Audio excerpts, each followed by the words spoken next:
ষষ্ঠ শ্রেণীর পরীক্ষার জন্য দ্বিতীয় পর্যায়ক্রমিক মূল্যায়নে 2025-এর আমরা আজকে দেখব ইতিহাস প্রশ্ন, যেখানে পূর্ণমান 50, সময় রয়েছে 1 ঘন্টা 30 মিনিট।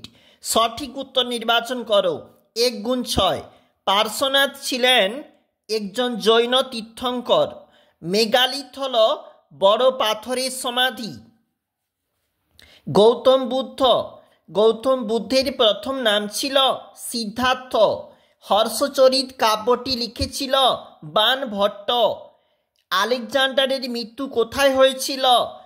দেখো, ব্যাবিলনে ফেরার পথে, যেখানে কিন্তু আলেকজান্ডারের মৃত্যু হয়েছিল। আদি বৈদিক যুগে উৎপাদিত শস্য ছিল? উত্তর হবে যব।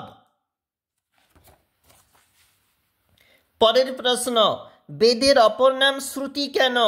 বেদ শুনে শুনে মনে রাখতে হতো, এই জন্য বেদের অপর নাম শ্রুতি। কৌটিল্যের অর্থশাস্ত্র মূলত কোন বিষয়ক গ্রন্থ? এটি একটি রাজনীতি বিষয়ক গ্রন্থ।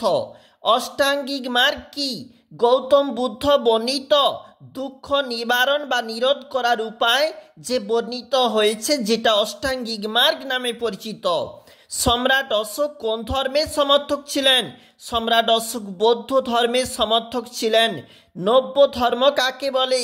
খ্রিস্টপূর্ব 6ষ্ঠ শতকে ব্রাহ্মণ ধর্ম ও বেদের বিরোধিতা করে যে নতুন ধর্মমতের আবির্ভাব হয়েছিল, সে তাকে বলা হয় নব্য ধর্ম।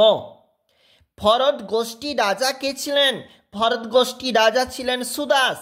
জাতকের গল্প সংখ্যা কয়টি? 500টির বেশি। সম্রাট অশোক বলিকর ছাড় দিয়েছিলেন কোন গ্রামে? লুম্বিনী গ্রাম, যেখানে গৌতম বুদ্ধের জন্মস্থান। অশোক ছাড় দিয়েছিল বলিকর। 2 নম্বরের প্রশ্ন দেখো কোনগুলা রয়েছে, পরীক্ষার জন্য অবশ্যই গুরুত্বপূর্ণ রয়েছে এই 2 নম্বরের প্রশ্নগুলি।